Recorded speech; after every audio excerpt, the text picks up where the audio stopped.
हाय नमस्कार प्यारे साथी। तो by the way how are you? I hope you are doing well and your study is going well. इसी उम्मीद के साथ में आज के इस लेक्चर में हम 5.3 एक्सरसाइज को फिर से कंटिन्यू करने वाले हैं और आज हम इसका कौन सा क्वेश्चन देखने वाले हैं? 15th क्वेश्चन देखने वाले हैं। हम पिछले लेक्चरों में 14 तक पहुंच चुके थे, कंप्लीट कर दिया था। आज की इस डेट में हम 15th क्वेश्चन रन करने वाले हैं और 15th क्वेश्चन आपको स्क्रीन के ऊपर दिख रहा होगा। 15th क्वेश्चन में बेसिकली आपसे ये पूछा जा रहा है, एक कंस्ट्रक्शन साइट पर कुछ कॉन्ट्रैक्ट मिला हुआ है, अगर उस काम को पूरा करने में अगर देरी लगती है या फिर लेट होते हैं तो 50 रुपीज का पेनाल्टी लगेगा। 50 रुपीज का पहले दिन तो उसको कितने का लगेगा पेनाल्टी? 200 रुपए का लगेगा। पहले दिन 200 रुपए का लगेगा, लेकिन दूसरे दिन उसको 250 रुपए का लगेगा, फिर तीसरे दिन उसको 300 का लगेगा, चौथे दिन उसको 350 का लगेगा। मतलब 50-50 रुपए उसमें क्या होते जाएंगे? जोड़ते जाएंगे। देखो, given that 200 for the first day, पहले दिन का पेनल्टी 200 रुपए। जैसे अगर पहले दिन कंप्लीट नहीं हुआ काम, दूसरे दिन भी कंप्लीट नहीं हुआ काम, तो 50 रुपए और जुड़ जाएंगे, फिर 250 रुपए पेनल्टी। तीसरे दिन भी अगर काम कंप्लीट नहीं हुआ तो 50 रुपए फिर से ऐड हो जाएंगे इसमें, तो फिर 300 रुपए का पेनल्टी लगेगा। ऐसा पेनल्टी लगता ही जाएगा। तो आपको बताना है कि अगर वो वर्कर्स 30 दिनों तक काम नहीं करते हैं तो उनको कितने पेनल्टी लग जाएगी। ये देखो, बेसिकली आपको A1 दिया गया है, मतलब 200 दिया गया है, पहला टर्म हो गया, ये दूसरा टर्म हो गया, ये तीसरा टर्म हो गया। ये सिलसिला कहां तक चलेगा? आपका A30 तक चलेगा। कहां तक चलेगा?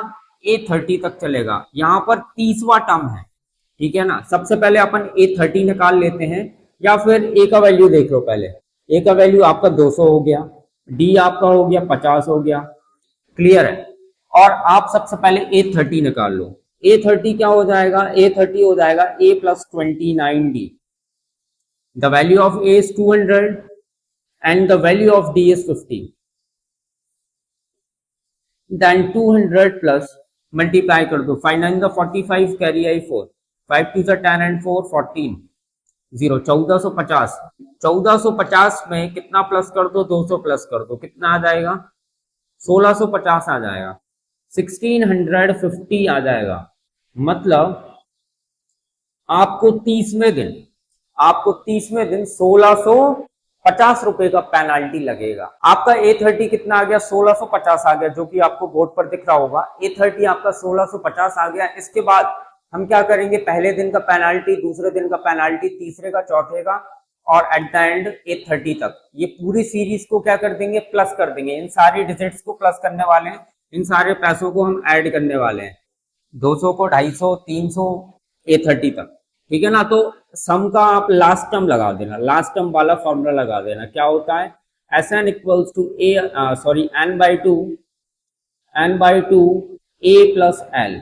A plus L मतलब होता है लास्ट टर्म। आपको बेसिकली S30 निकालना है, सम ऑफ 30 टर्म, तो 30/2। The value of A is 200 put कर दो, प्लस, और L का वैल्यू कितना है? 1650 है। इसके बाद ये कैंसिल करोगे, 15 आएगा। 15 ब्रैकेट के अंदर इन दोनों को क्या कर लेना? प्लस कर लेना। 1650 को प्लस कर लेना 200 से, कितना आ जाएगा? 1850 आ जाएगा।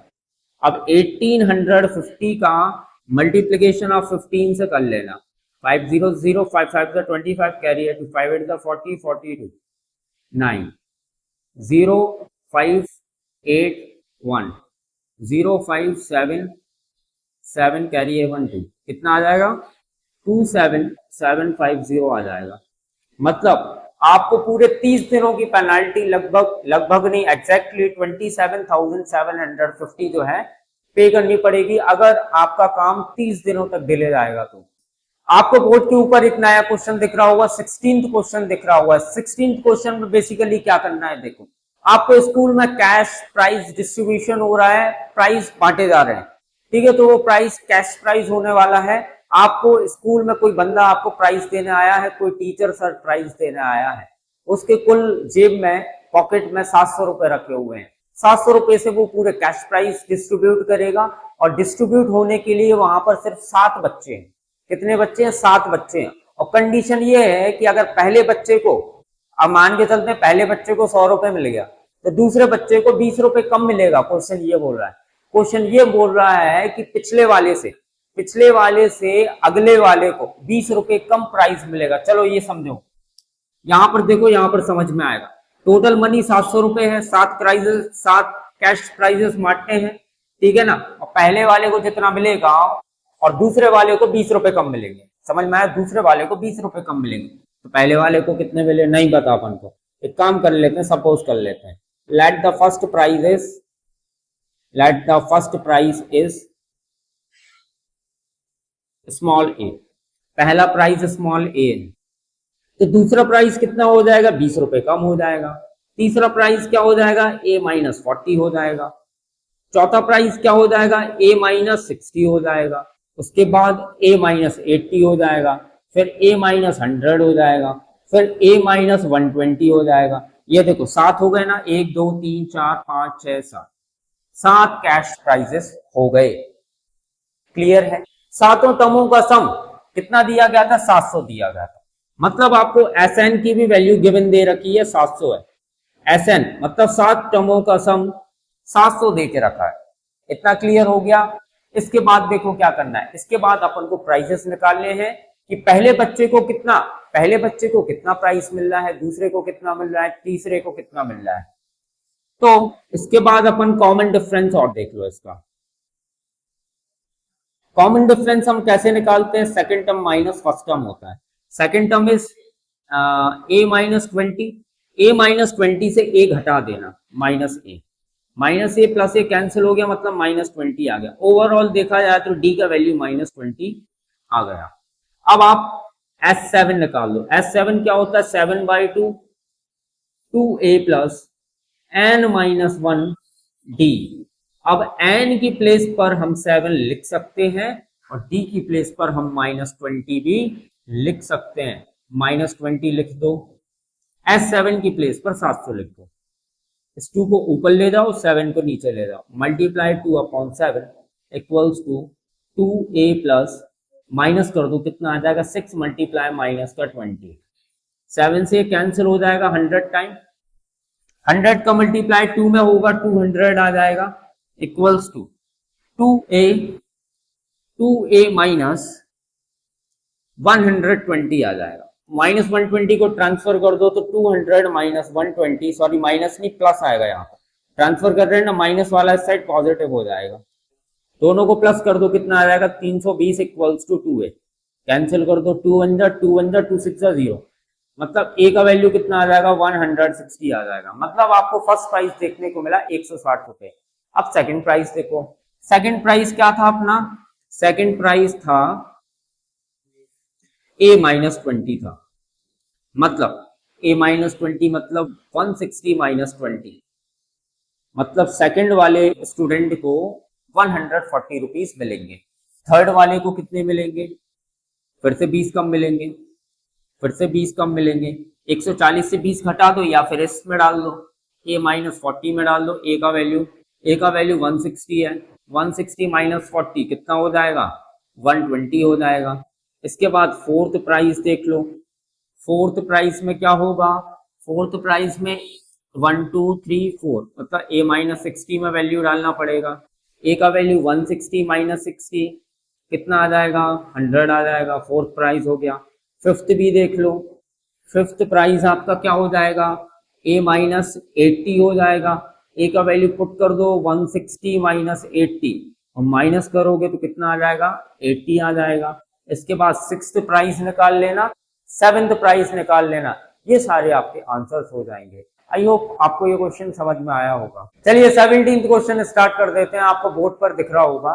इस 17th क्वेश्चन में क्या करना है, बेसिकली देखो, आपको स्कूल प्रोग्राम हो रहा है, स्कूल प्रोग्राम में प्लांटेशन प्रोग्राम हो रहा है।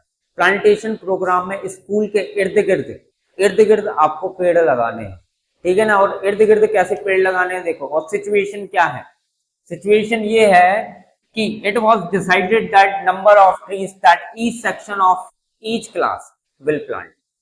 क्लासेस के अंदर सेक्शन है, सेक्शंस को लगाना है पेड़, will the same as the classes in which they are studying. मान के चलो, देखो ये कॉम्प्लिकेटेड लैंग्वेज दे रखी है, इजी लैंग्वेज में बताता हूं आपको। क्लास फर्स्ट है, क्लास फर्स्ट वालों को एक एक पेड़ लगाने, क्लास सेकंड वालों को दो दो पेड़ लगाने हैं, क्लास थर्ड वालों को तीन तीन पेड़ लगाने हैं, क्लास फोर्थ वालों को चार चार पेड़ लगाने। ठीक है, अब अगर क्लास फर्स्ट को एक एक पेड़ लगाने हैं और कंडीशन ये है कि एक क्लास के अंदर तीन सेक्शंस हैं, जैसे मान के चलते हैं कि क्लास फर्स्ट है, जैसे आप क्लास फर्स्ट के अंदर तीन सेक्शंस हैं, लेकिन क्लास फर्स्ट वालों को एक एक पेड़ लगाने हैं। अगर क्लास फर्स्ट में तीन सेक्शंस हैं तो पहला वाला सेक्शन एक पेड़ लगाएगा, दूसरा वाला सेक्शन एक पेड़ लगाएगा, तीसरा वाला सेक्शन एक पेड़ लगाएगा। अब सेकंड क्लास की बात कर लेते हैं। सेकंड क्लास में बेसिकली दो दो पेड़ लगाने हैं। सेकंड क्लास का फर्स्ट सेक्शन जो है वो दो पेड़ लगाएगा, सेकंड सेक्शन जो है दो पेड़ लगाएगा, थर्ड सेक्शन जो है दो पेड़ लगाएगा। थर्ड क्लास का समझ लेते हैं, लास्ट थर्ड क्लास लास्ट समझ। थर्ड क्लास वालों को तीन तीन प्लांट्स लगाने हैं, तीन सेक्शंस हैं, पहले सेक्शन को तीन पेड़ लगाने हैं, दूसरे सेक्शन को तीन पेड़ लगाने हैं, तीसरे सेक्शन को भी तीन पेड़ लगाने हैं। अब समझ में आ गया होगा। देखो, और जितनी भी क्लासेस हैं, ये मामला 12th क्लास तक चल रहा है। 12th क्लास तक तीन तीन सेक्शंस हैं, तो कितने पेड़ लगाए जाएंगे स्टूडेंट्स के द्वारा, हमें यही बताना है। तो जैसे क्लास फर्स्ट के लिए एक एक प्लांट्स लगाने हैं। तो क्लास फर्स्ट में अगर तीन सेक्शंस हैं, section number A, section B and section C. Section A वाले एक पेड़ लगाएंगे, एक प्लांट लगाएंगे। सेक्शन बी एक प्लांट ये भी लगाएंगे, सेक्शन सी एक प्लांट ये भी लगाएंगे। क्लास सेकंड की बात कर लो, मैं सिर्फ क्लास सेकंड तक बात करूंगा, फिर 12th तक अपने आप समझ में आ जाएगा। क्लास सेकंड में भी तीन सेक्शंस हैं। कितने सेक्शंस हैं? तीन सेक्शंस हैं। Section number A, section number B and section number C. Section A में दो प्लांट्स लगाने, क्योंकि सेकंड क्लास है, सेकंड क्लास वालों को दो दो प्लांट्स लगाने, दो प्लांट्स, यहां पर दो प्लांट्स, यहां पर दो प्लांट्स। समझ में आया? मतलब पहली क्लास के अगर कैलकुलेट करें अगर पेड़, तो तीन पेड़ लगाए पहली क्लास में, तीन पेड़ लगाए पहली क्लास में। दूसरी क्लास ने कितने पेड़ लगाए? 6 पेड़ लगाए दूसरी क्लास। अब थर्ड क्लास कितने लगाएगी? देखो बेसिकली इसमें क्या हो रहा है, 2 का मल्टीप्लाई 3 से कर रहे हैं, 6 आ रहा है। 1 का मल्टीप्लाई 3 से किया, 3 आया। थर्ड क्लास में आप किसका मल्टीप्लाई किससे करोगे? थर्ड, एक सेक्शन को 3 पेड़ लगाने हैं, एक सेक्शन को 3 पेड़ लगाने हैं, तो 3 सेक्शन कितने लगाएगी? 9 पेड़ लगाएगी। कितने लगाएगी? 9 पेड़ लगाएगी। और ये मामला 12 टर्म्स तक चलेगा। अब फोर्थ क्लास देख लेते हैं। फोर्थ क्लास में पहला सेक्शन 4 पेड़ लगाएगा, दूसरा सेक्शन 4 पेड़, तीसरा सेक्शन भी 4 पेड़ लगाएगा, मतलब 4 3 12 आ जाएगा। तो सीधा सिंपल सा लॉजिक हमें ये समझ में आया इस सीरीज को ऑब्जर्व करते हुए, यहाँ पर 3 की टेबल चल रही है। 3 2 6, 3 3 9, 3 4 12, 3 5 15, 3 6 18। इस तरीके से ये सीरीज कंटिन्यू रहेगी और ये 12वें टर्म तक जाएगी। 12वें टर्म तक क्यों? क्योंकि 12th क्लास तक हमें जाना है। तो 3 के टेबल में 12th टर्म क्या होता है? 36 होता है। क्या होता है? 36। बेसिकली आपको इस सीरीज को, जो कि 3 से शुरू हो रही है, 36 पर खत्म हो रही है, हमें इन सारे टर्म्स का क्या निकालना है? सम निकालना है। ये देखो सम कैसे निकालेंगे यार, हमें देखो लास्ट टर्म मालूम है, लास्ट टर्म वाला फॉर्मूला लगा देते हैं। तो S12 निकाल देना, 12/2 2a, a का वैल्यू 3 प्लस n-1 मतलब 12-1, और d कितना आ जाएगा? d कितना आ जाएगा? 3 आ जाएगा। d 3 का डिफरेंस है। 2 1 2 6 12, तो यहाँ पर 6 आएगा, दोनों का मल्टीप्लीकेशन करेंगे, माइनस कर दो, 11 आएगा, 11 3 से 33 हो जाएगा, मतलब 6 मल्टीप्लाई, दोनों को प्लस कर देना, 39 आ जाएगा। अब 39 का मल्टीप्लीकेशन किससे कर देना? 6 से। 6 9 54, कैरी आई 5, 6 3 18, 19 20 21 22 23 आएगा, मतलब 234 प्लांट्स लग जाएंगे। 234 प्लांट्स लग जाएंगे उस स्कूल में। आई होप आपको ये क्वेश्चन समझ में आया होगा। इसका एक बार स्क्रीनशॉट ले लो, लिख लो, नोटबुक में नोट कर लो। आई होप आपको ये लेक्चर भी समझ में आया होगा। अगर आप इस चैनल पर नए हो ना तो प्लीज इस चैनल को सब्सक्राइब करो, इस वीडियो को शेयर करो, लाइक करो, कमेंट जरूर करना और बताना कि ये लेक्चर कैसा रहा। Thank you, have a good day, जय हिंद।